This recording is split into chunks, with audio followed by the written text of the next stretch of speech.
Okay. All right, great. So here we go. Hey everybody, how's it going? Dan Shinder here on Drum Talk TV. Duh, if you're watching this, you know it's on Drum Talk TV. And I'm coming to you from Globe, Arizona, 100 miles away from Phoenix, where our guest, for the first time, Steve Gadd, is joining us. Tell us where you're watching from, folks. And Steve, how are you? I'm good, man. Thank you. How about you? I'm great, thanks. And thank you so much for, in parentheses, finally, coming on the show. I'm just teasing. You're welcome. You know, with your first time on the show, and with such a beautiful long career, there's so much to talk about. So we'll go for like 50 minutes or so, and then I'm sure we'll do it again because there's so much to talk about. But before we dig into your career, my first question, Steve, really has to do with drumming. And again, folks, tell us where you're watching from. I'll give some shout outs, see who's watching from where, and let us know if you have questions for Steve. And I'll answer the questions for Steve, and if you have questions for me, he'll answer those, or something like that. So, Steve, my first question is this. You know, everyone knows your credo is that if you don't have groove, it really doesn't mean shit. You know, it really comes down to groove. And I don't know where I stand on this question, and I'd love for the fans to chime in too, but I've always wanted to ask you this. There's some people like Benny Greb who professes to teach groove. There's people like Carmine Appice that says either have it or you don't. How do you feel about that? Can someone learn groove? And other than playing somebody something on a record or a CD or whatever, how do you define groove, and can it be learned? You know, first of all, I mean, not all music has. There's certain kinds of music that it's not about groove. It's about other things. You know what I mean? Yeah. But you know, like when I think about groove, it's about an agreement. So it doesn't come from me, but it comes from me with other people, you know, finding an agreement about the right way to make the music, you know, feel the way it's supposed to feel. Right. So, you know, so it comes from, it's not from any one person. That's what you try to, every time I play some music, I'm looking to try and come up with an agreement with the other guys that I'm playing with, and then go from there. So, you know, and once you have everybody, you know, on the same page listening, then, you know, you got a shot at it. You know what I mean? Yeah. Very interesting. But it isn't like any one person is in control of it. It's about trying to get everyone on the same page. That makes sense, because if the drums are grooving, quote unquote, but the bass isn't locking in and grooving with the drums, there's no groove, right? Right. So the groove is the agreement of amongst the musicians that are playing at the time. You know what I mean? Yeah, I love that. And of course, there's so many examples that you've brought to the table. And folks, if you look at the graphic player that you're viewing us on, you can see the many credits to Steve's career. And Steve, I'm just going to read off a few. Of course, there's the Steve Gadd Band, and I'd love to hear how you joined that. Of course, the Manhattan Jazz Quintet, you were in and out of a couple times. You worked with Steely Dan, Chet Baker, one of my wife's favorites, Michael Franks. Barefoot on the Beach is just such a great album. Al Jarreau, Paul McCartney, Michael McDonald, Michael Petrucciani, I mean, David Sambor. It just goes on and on. What can you pick out one of the most challenging, I won't say people, but what was maybe one of the most challenging projects for you, be it one song on an album or a particular album you were a part of, and what was the challenge?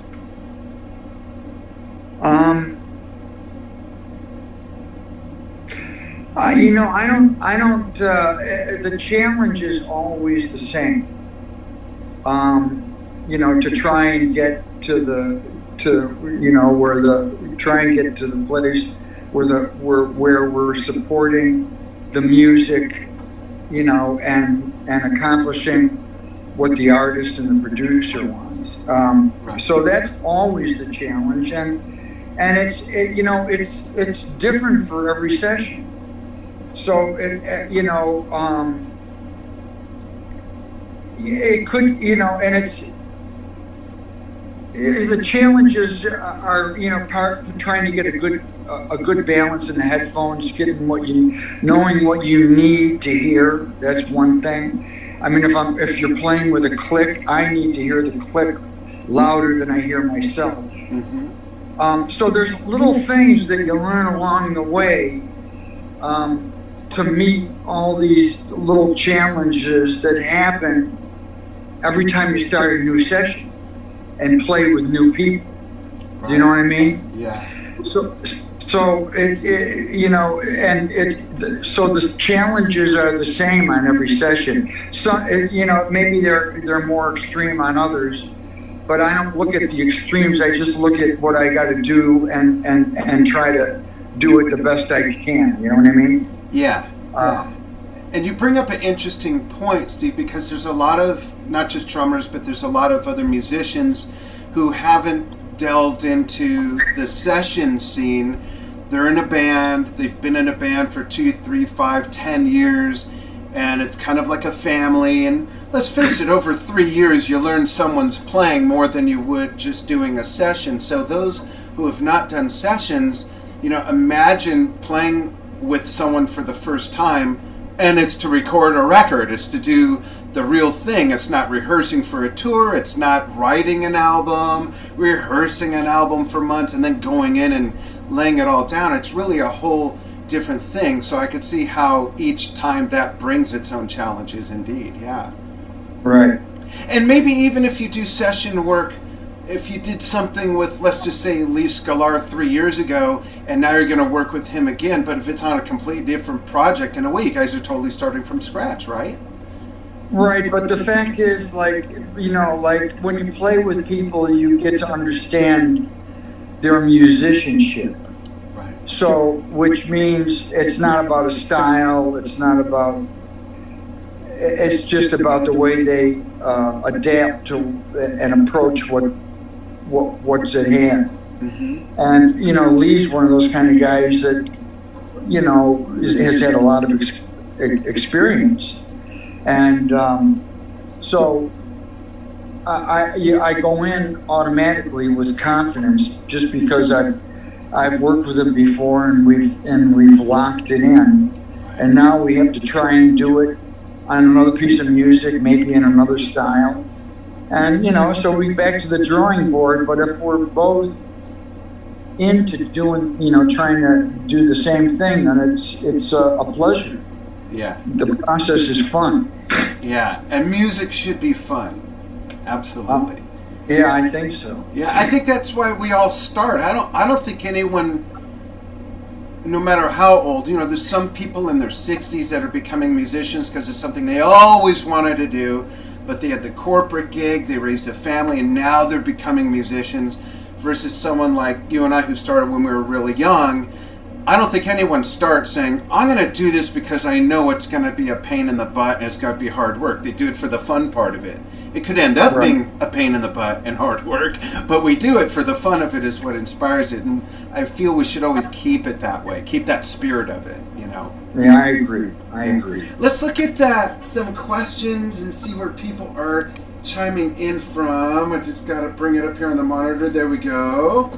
And folks, thanks for joining Steve and I. We really appreciate it. Can't believe it's September. That's just crazy. People chiming in from Orange County, California, Florida, Nepal, Virginia. Awesome. I just saw a question. Where did it go? Here we go. This is from Tarba Fib asks, how has the studio and live environments changed over the course of your spectacular career? That's a great question because it has to do with not just technology, but sometimes protocol and how people do things. So what's your answer to that for both live and the studio? Well, in the studio, I mean, the digital thing makes it going from tape to digital, you can do things, I mean, like, you can go in and overdub, to a track. Years ago, when you were going to tape, everything was live. Yeah. And they were, if there was a problem, you had to redo the take. Right. There was not as many fixes back then, like now, they can combine tracks after, they got a lot more technology in terms of editing and being able to overdub. So it's made it a lot quicker in some ways. Right. We end up doing a lot of more overdubs to tracks that are already done.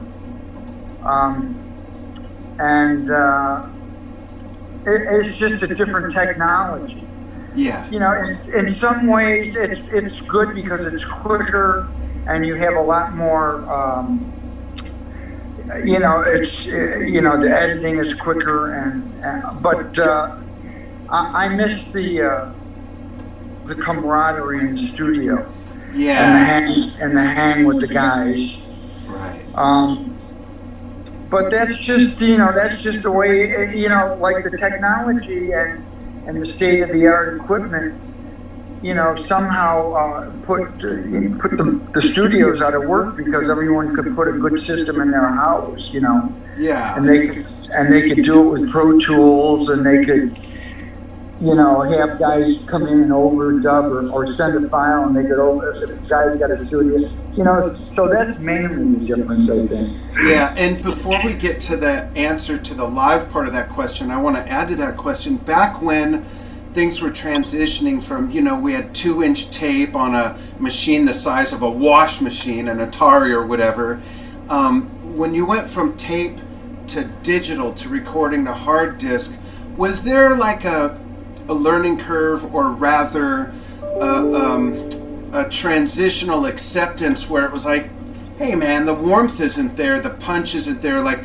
did you have to get used to that new sound? Now you can kind of make up for it, but back then when it first changed, there was clearly a difference between analog and tape versus digital, right?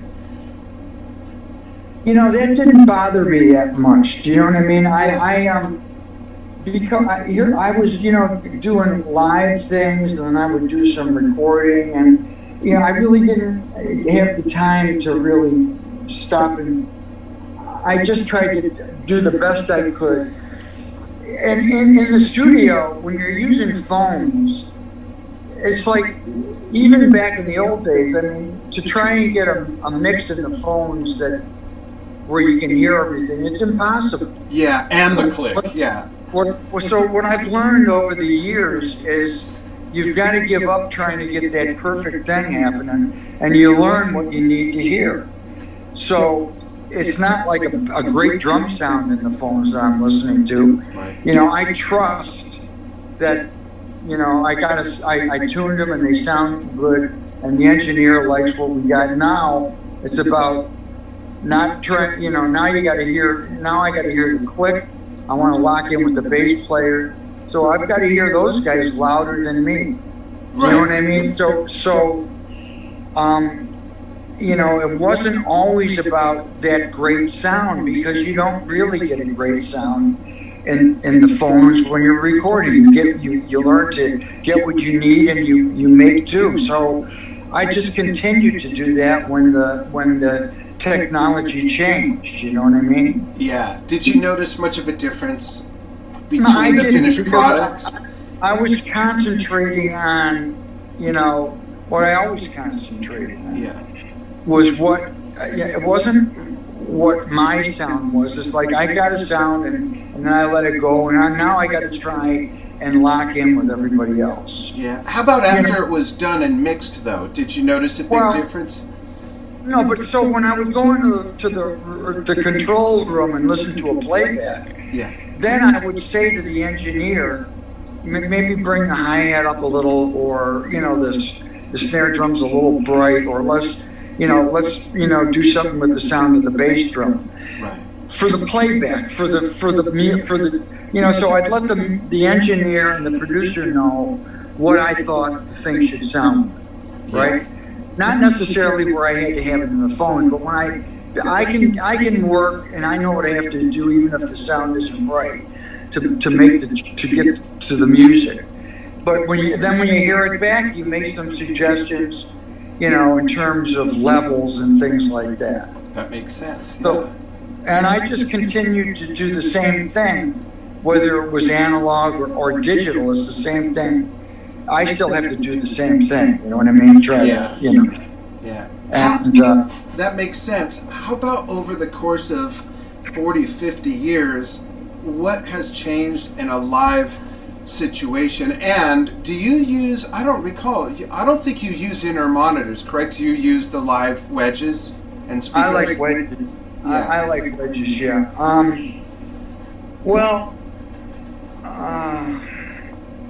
There's all kinds of different live gigs. I mean, a lot of clubs have sound systems now.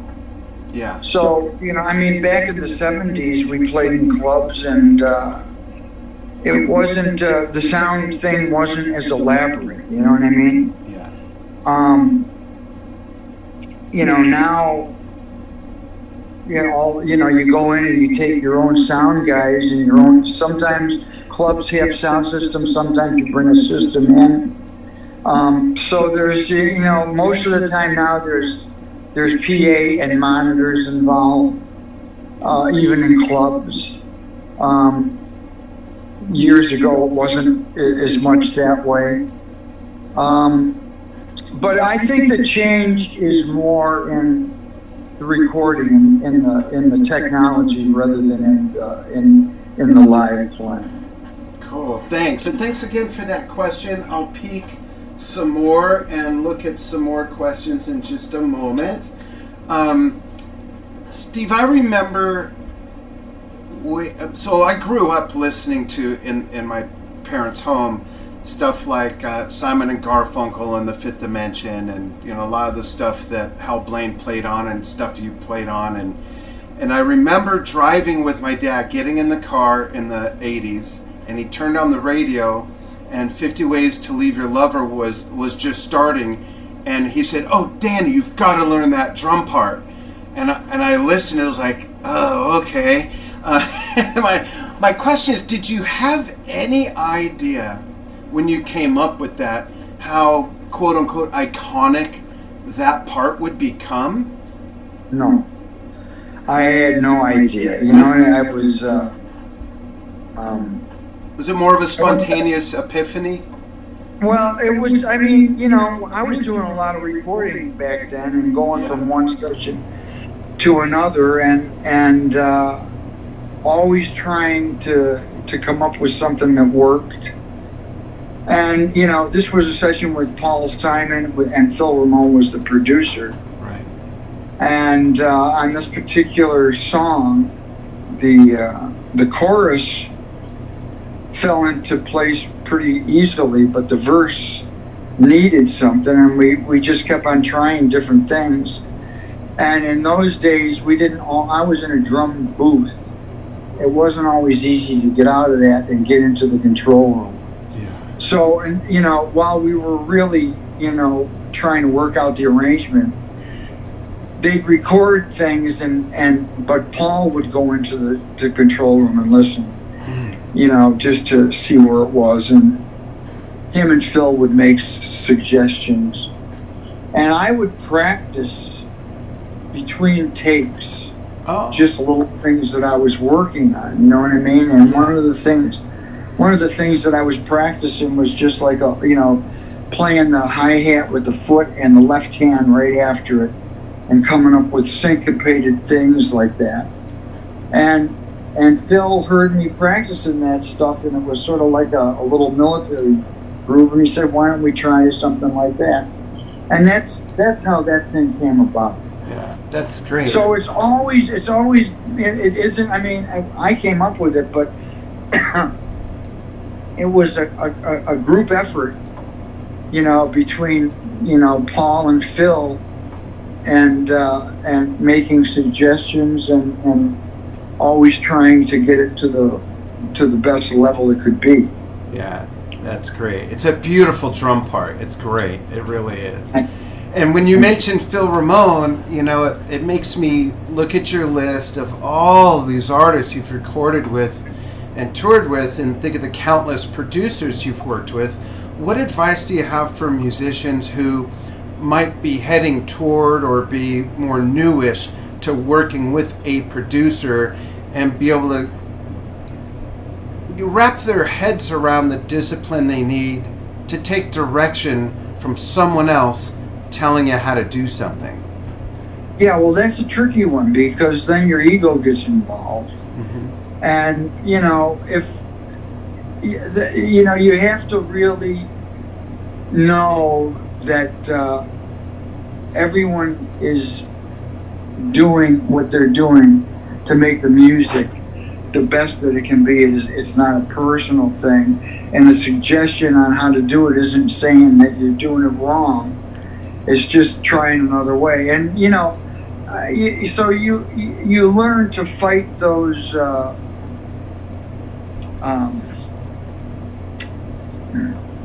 feelings of insecurity. I was going to say demons. Well, yeah, but they're feelings like you're not doing it, you're not good enough. Right. You're inferior. You're doing something wrong.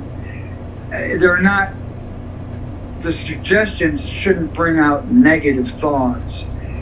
They're just another idea to try and see if it works. You try it, and sometimes you say, "Yeah, that's a good." And what I've learned is sometimes you take those suggestions reluctantly and try them, and they work out in a positive way. So, experiencing a couple of those things happening time and time and again helped me realize that it wasn't a put down, it was a suggestion.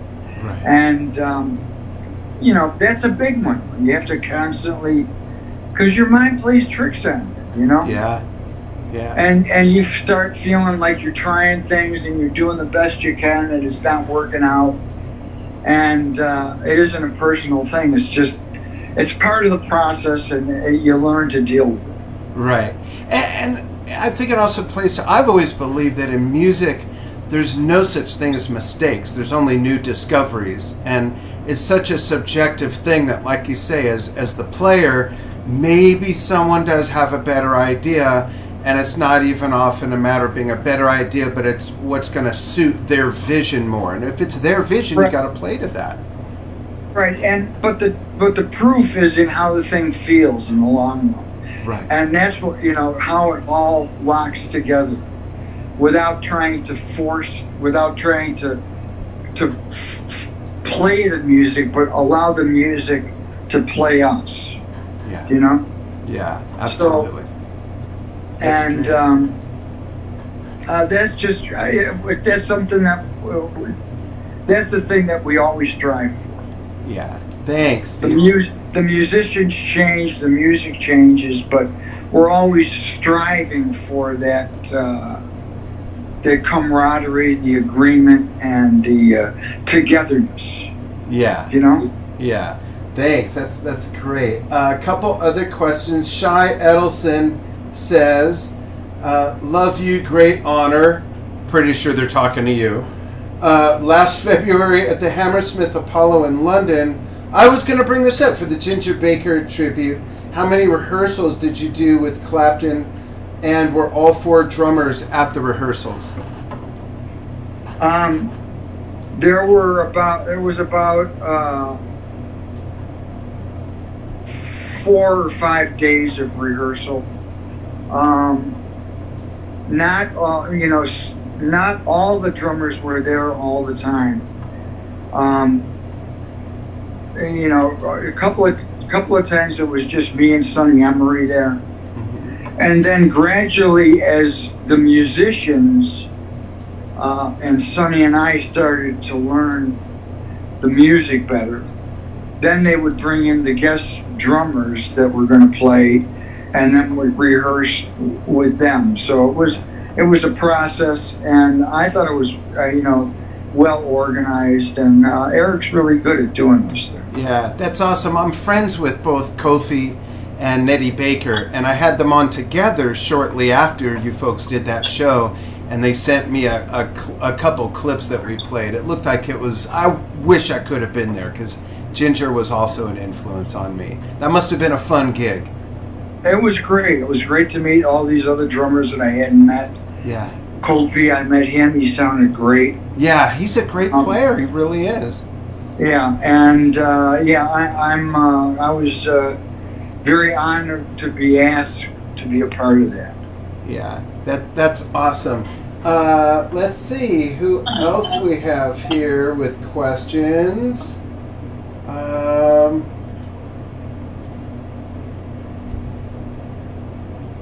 Here's a comment that I'll read.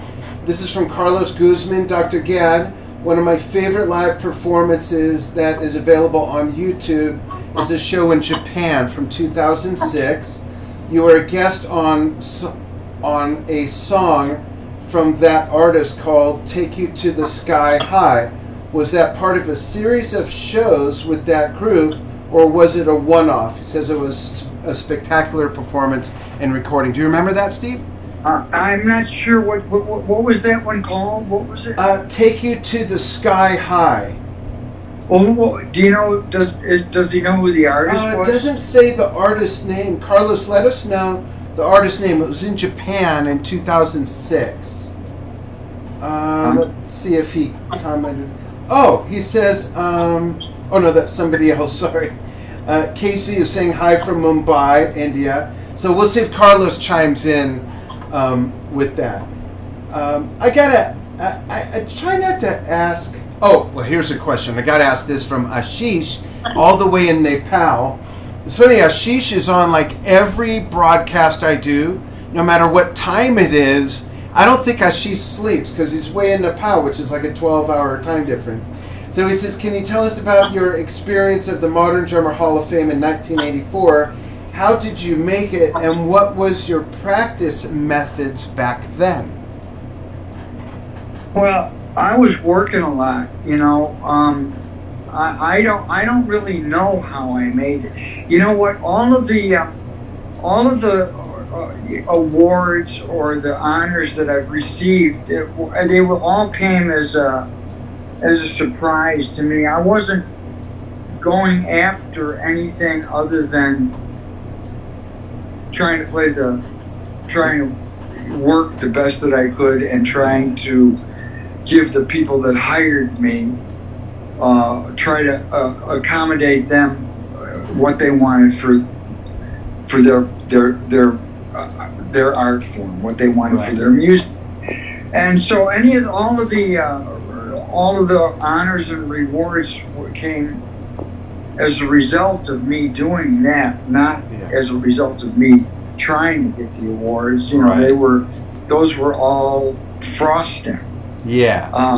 My practice back then was, I was working a lot in the studio, so it wasn't like I went home and practiced, but spending that much time, in a drum booth or in the studio, I would practice between takes, or sometimes if I had time between sessions, if there was a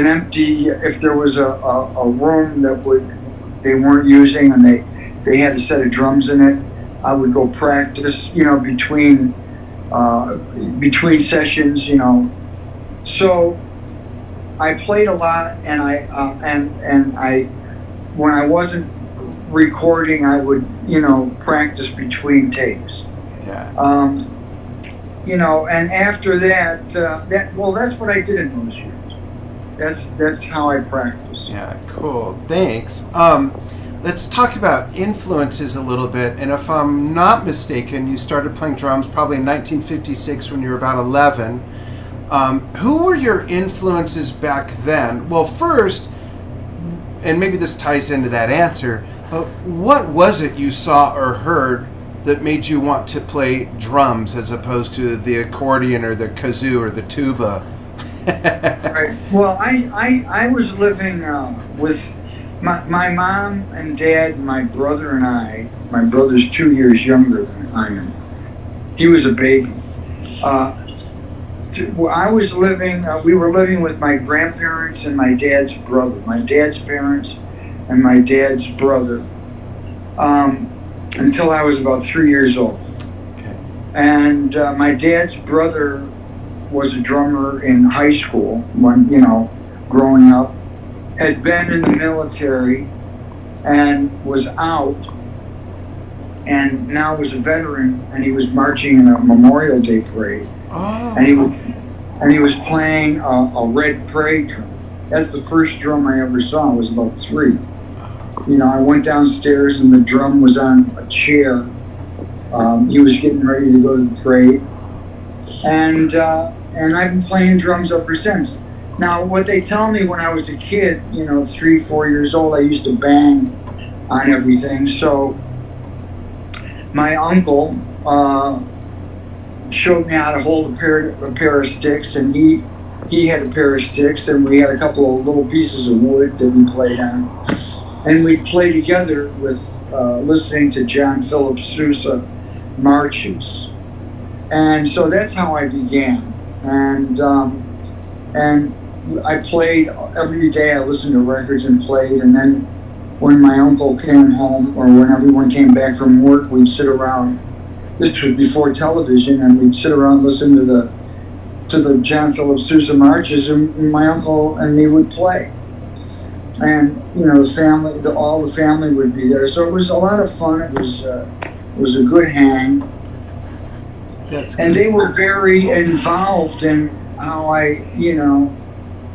my love of playing music. They never pushed it, but they encouraged it and supported it.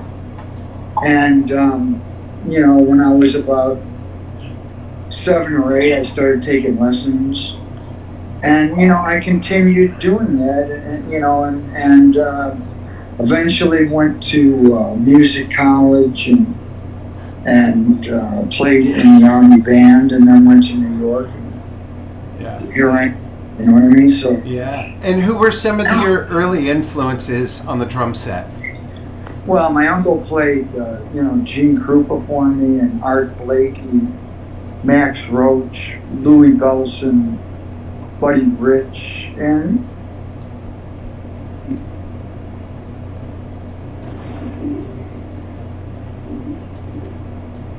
oh, you might be covering up the microphone. Are you there? I think you're covering the microphone up a little bit. No, it went mute for some reason. Hold on 1 second. Let me try to mute and unmute. There we go. There we go. Now we're back. Oh, and you can't hear me? Oh, no. Okay, 1 sec. Hold on, folks. We'll fix this. Oh, he's going to jump back in.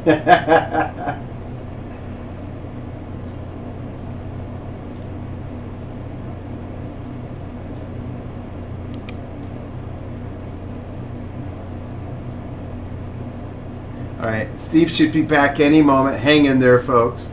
Something funky went on with the connection. All of a sudden, I couldn't hear him. I thought maybe he was covering the microphone because he's using his phone. So there might have been a connection issue. Hope you folks are enjoying this. Hope you're having fun. It's fun to hear Steve's early days of actually getting not just started, but inspired to start, right? And to have such vivid memories at 3. Not everybody has those. I do. I have a sister that's 3 years younger than me, and I actually remember my mom being pregnant with her, so I had to be like 2.5 or whatever. So that's pretty neat to hear that story, the big red marching drum on a chair. He started banging on it, banging on everything else, and basically he's been playing drums ever since, which is really cool. Let's see. I'm going to look at some other questions. Hang in there, folks. I'll be right back with us. Hey, Jules. How are you? Jules Radino from Bloister Cole. And And let me go to the waiting room. Let Steve in. There we go. Steve's iPhone, I think, will work better. There we go. All right. And we're back. Just waiting for the audio to connect on Steve's side. There we go. We're back. What happened? I don't know what happened. I don't know. It might have been a raccoon out on the cable line outside my office or something. But we heard you saying the early influences like Max Roach, Art Blakey, Louis Bellson, Buddy Rich, and then that's when it cut out. Okay, so then and then I just sort of continued to listening to. I got into Miles and all his, with Jimmy Cobb and Philly Joe Jones and different rhythm sections, Wynton Kelly and Paul Chambers, and then and then I started listening to Train and Elvin and Tony with Miles, and so and basically I tried to emulate those guys. I try to emulate anybody that I've heard that I like what they do. I try to copy them. What I mean?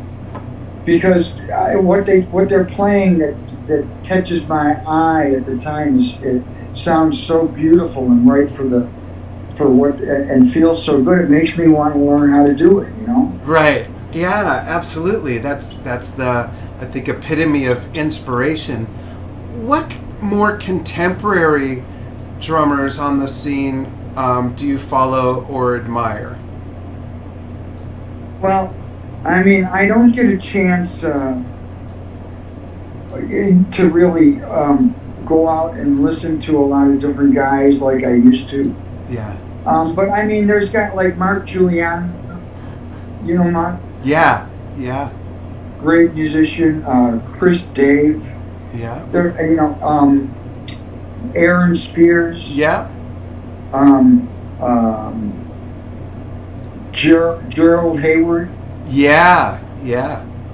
So there's some young guys, but I watched guys that I don't know what their names are on some of these Zilton things, and there's some young guys that are just incredible. Yeah.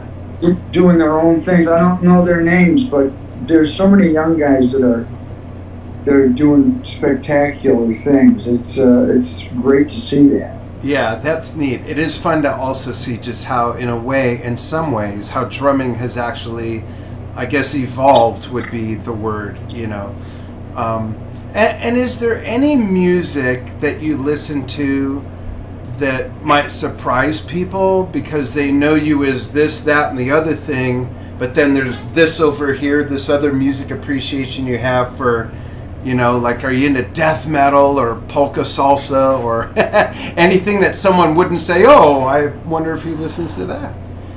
I'm not.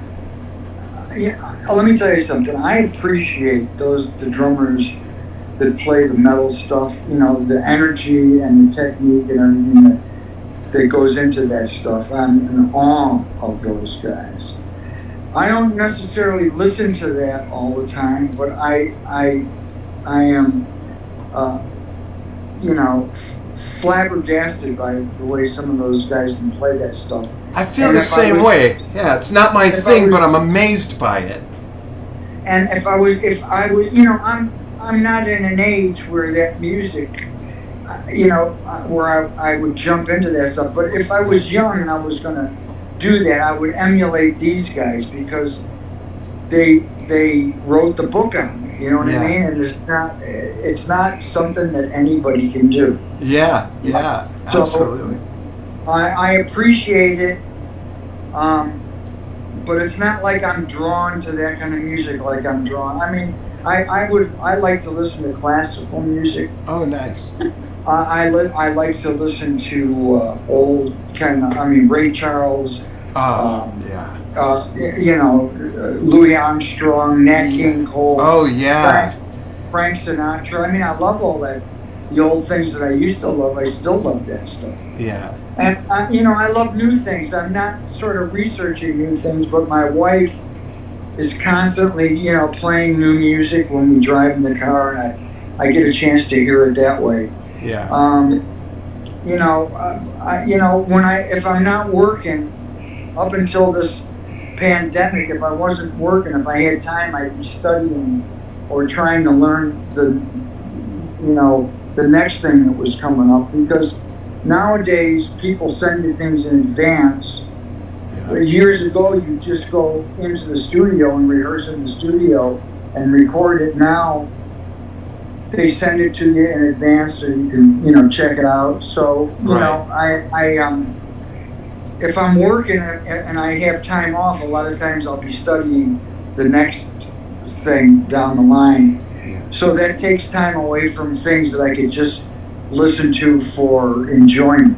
Yeah. But I let my wife, she puts things on and the latest things, and she's got good ears and good time. Yeah, so we listen together, and I'm updated that way. That's great. Thanks. Let's take a couple more questions for the audience, and then I'll have one special closing question. I don't want to keep you too long. Like I said, we'll always be able to do this again. Let's see. How about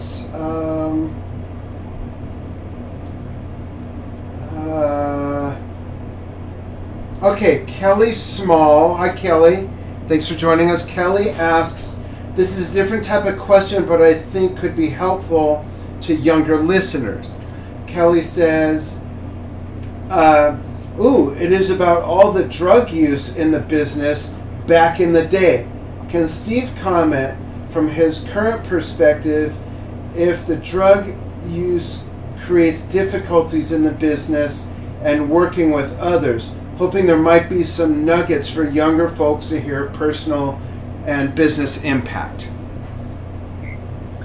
Well, I mean, back in the 70s and early 80s, there was a lot of drug use in the business. It was a big party, and it was it was at the end of that, in the mid 80s, where people started to realize that it was, you were playing with fire. That these things, it started out as fun, but it turned out to be a nightmare. Yeah.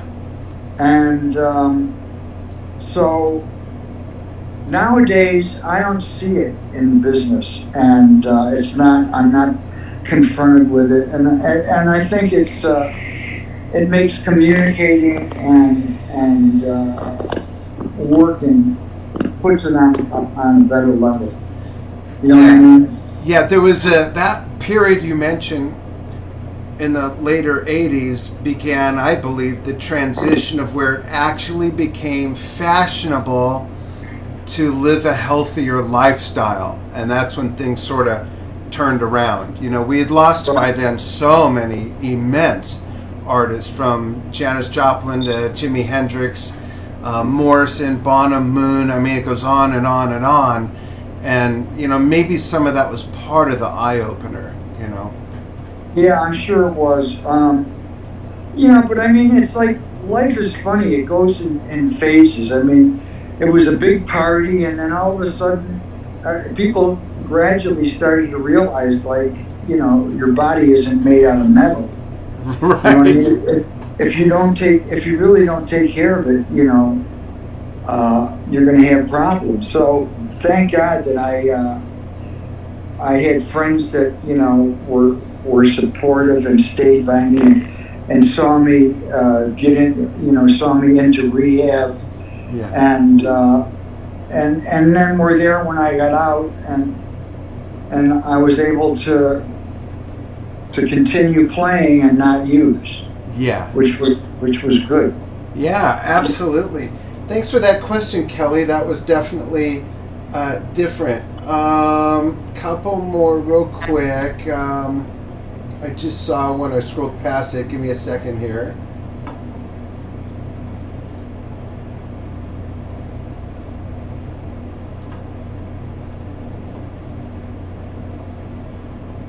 I'll throw one out. And folks, if you asked a question, here's another one. If you asked a question and I didn't get to it, what you want to do is mail a check for $5 to... No, I'm kidding.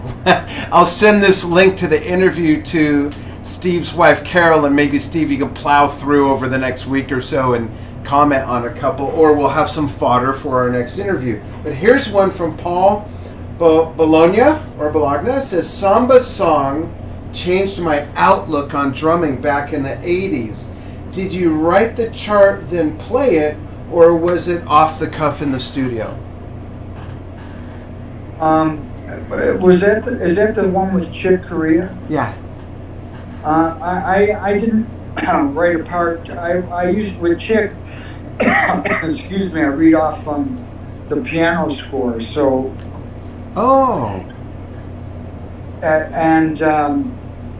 So I just we rehearsed it. I read off the piano score and tried some different things. It just sort of fell into place. You know what I mean? Yeah. Yeah, that's great.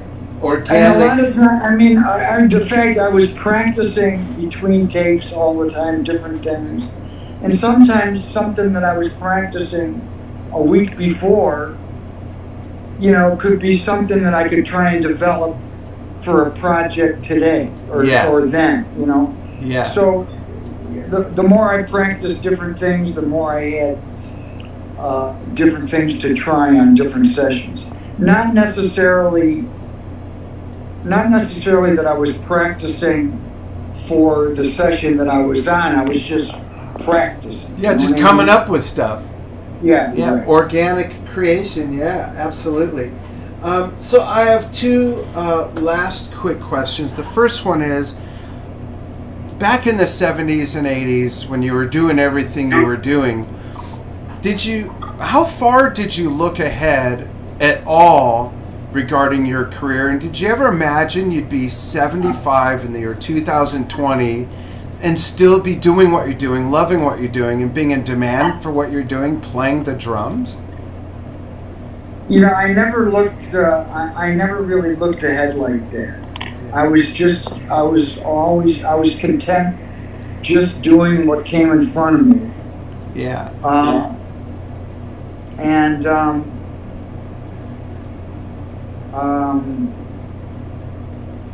What was the question again? As far as, other than looking ahead, did you imagine that in 2020 at 75 years old you'd still be doing this and loving it and being in demand too?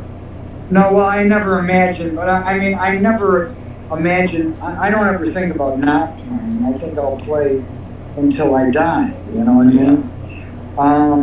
The fact that back before, I never thought about that kind of stuff,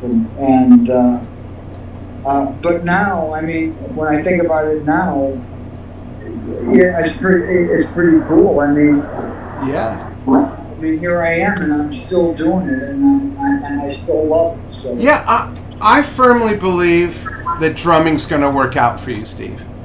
What I've been doing in the pandemic, I've had time, and so I started practicing. I've got these Vic Firth sticks with rubber tips that I can play on a piece of wood or on the table in the house. So I've been playing traditional a lot, practicing rudiments and writing a book on different warm-ups that I do. So nice. It's been fun, and so it's been keeping me busy and keeping me playing. Yeah. And that's great. And I'm looking forward to sharing. Good. I can't wait. My last question for this interview is this, Steve. When you're not playing music, when you're not doing anything related to music, what do you like to do? Do you have other interests? I know you've been married forever. You and Carol spent a lot of time together, which is beautiful, inspiration on its own. But is there something outside of music you have an affinity for that you like to do?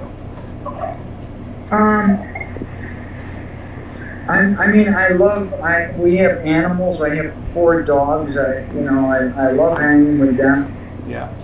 We had 5. We had to put one down a few months ago, but I love spending time with Carol. I have 4 kids, 2 boys and 2 girls, and one of my daughters and one of my sons live in California, and one of my daughters has 3 kids. So I try to see my kids and my grandkids. My other son is in Vegas. I try to see him. They come and see me. I think exercise is important. You know, I try to do a little exercise every day. Yeah.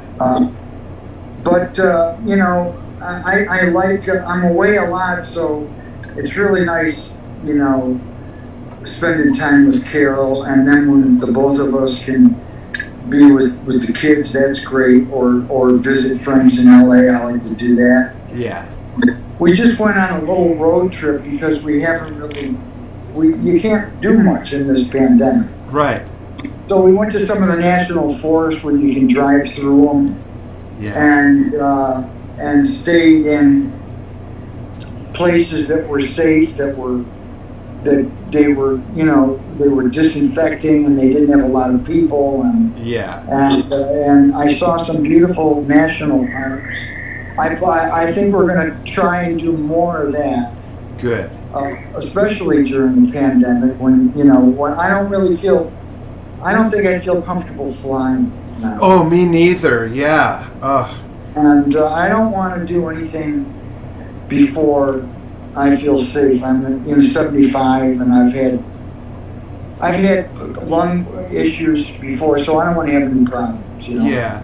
No, playing it safe is the best way to go. My wife and I love the outdoors as well. I was telling you earlier before we started, we just got back from our first trip outside our little town here in 6 months, and just that drive to Vegas to see a bunch of our kids and grandkids, all that nothingness was so beautiful. To see the desert and the mountains, yeah, it was great. Really, really nice. Did you drive over the dam when you got to Vegas, or did you go around it? We went on that new bridge they built a few years ago. Yeah, just because it's so much quicker. Yeah, but it's beautiful there, isn't it? Yeah, it is. What they've done is pretty amazing. Oh, that whole renovation and what they've done with the freeway, even right after that, it just opens it up so much more. There's no traffic, well, especially now, but still, it's a much easier ride when you get to town there. Right, so we drove through Zion. Uh-huh. We went to Bryce, went to Canyons National Park. Wow, and you saw a lot. Went to the Arches. Yeah. The Capitol Reef. Wow. You know, so we hit. I went with my wife and my friend Walt Fowler and his wife Michelle. And Walt grew up in Utah, so there's so many national parks in Utah. Yeah. With different kind of.